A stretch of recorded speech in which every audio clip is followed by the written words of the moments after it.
Hi there, I'm Sam Peterson, author of 2 books, Trunky, Transgender Junkie, and Sugar, A Memoir of Craving, and I'm an old gay trans man with bad teeth, and I love knives. And I'm not here to rate them or tell you about the newest, the fastest, the bestest, the kapowest. I'm here to queerly share my queer love of knives with you. Like and subscribe. Hello, friends and foes. I know there are foes out there because my ratings sometimes look a little wobbly. Haters. I've got a knife to show you today. Guess what?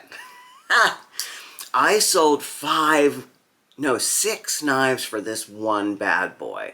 I lost my mind one night. I really did. And I was just like, I have to have a new knife. I have to have it. Have to.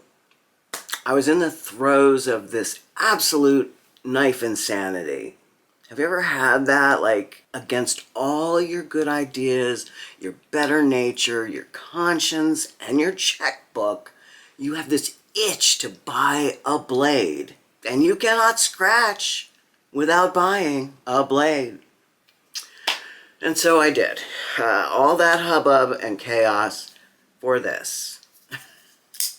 The relatively unassuming Kershaw Iridium in M390 and Carbon Fiber. Like, what? All that fuss, all that intensity. Yeah, I don't know what came over me, but here it is.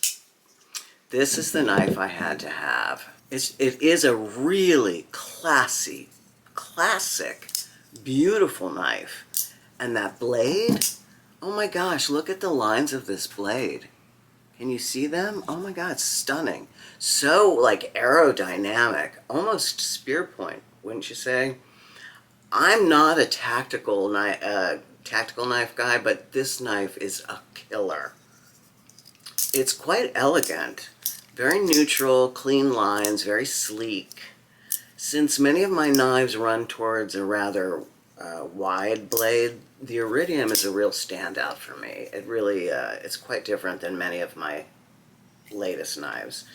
It is an American-made knife and therefore is quite pricey for these materials. At full cost, mind you, full cost, this particular Iridium is $299. You can get it for around 60 bucks with other materials, but that'll get you D2. So, and you know how we feel about D2. We all have a prejudice against D2 for whatever reason. I know I do. It's absolutely worth picking up, though, I think, if you're not D2 prejudiced. So get yourself, the 60-buck version, unless you need this.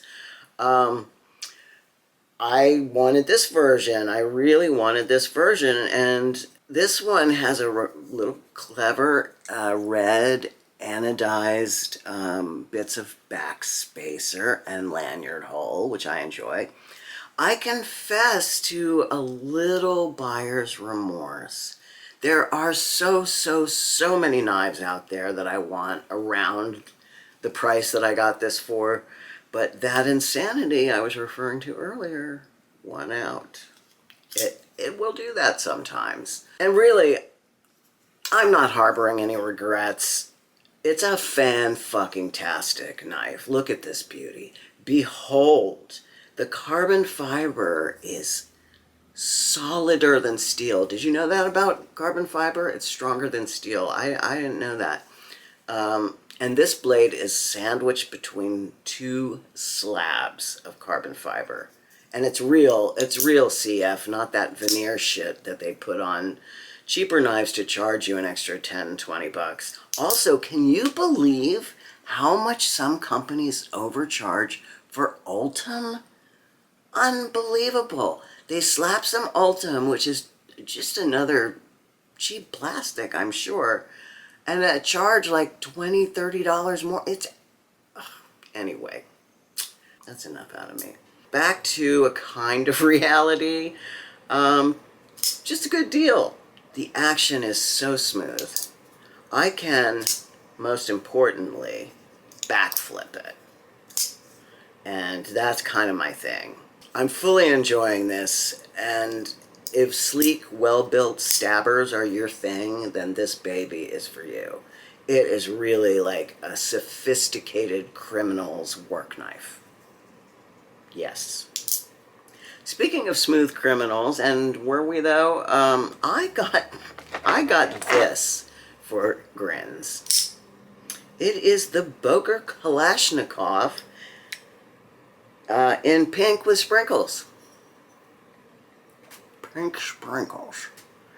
Pink sprinkles. The Desert Warrior thing, which is what this is, Desert Warrior, theme that I've mostly avoided, but on the Kalashnikov, it was just too funny to ignore. I've talked about the Boker Kalashnikov before when my dear Eugene Krabs sent me one to check out. It is an overwhelming knife. I don't know if you can tell. It is an automatic of extreme power. And this one's pissed because it's pink, and you know how fragile masculinity is. So it's extra kaboom when it comes out. I mean, you can hear it. That force. It was under $40, however, at the time. It was on sale for $35, so I couldn't pass it up. You know what I'm saying? On a plain donut day, it's a good, solid knife, and I don't have but one other automatic, I think, in my collection. I've been a little auto-averse, frankly. I enjoy the work of flipping. It's the real joy of a blade for me, is that action. But there are tactical pleasures to be had with an auto as well, just different. This is in the much maligned by me D2, and that's okay. My other auto is Zero Tolerance 0357 that I bought on the secondary market, which is where I buy all my knives apparently now. I hadn't realized it was an auto until it arrived, and it turns out I really like it. It is a gorgeously sinister blade shape, and the kickback isn't like the Boker. I mean, you hear that? It's just so much smoother. It's subtle by comparison. I have big mod plans for this knife, but I need to sell a lot more knives before I spend cash like that. This is 20 CV, by the way. It's just a really great knife. If this is kind of your thing, if you like zero tolerances the way I do, and I'm freaky for them, because my masculinity apparently is fragile as well, I need a big fucking knife to boost me up. It's like my little booster seat. Hi, I'm a man. I love them. So if you like that kind of stuff, look at that blade. It's just, I love it. What was I saying? Boo, boo, boo, boo, boo. I'm glad I have bought a range of knives, even by accident sometimes, because it's opened my horizons. It's very much like food. Like, you have to try new stuff to see what you like. So maybe spanakopita is not for you. The tandoori chicken might be. How you gonna know if you don't try? A new friend asked me if I had any wisdom to share for a burgeoning aficionado. That's a new collector, in plain English. And I told him to find a budget brand he liked and try different blades.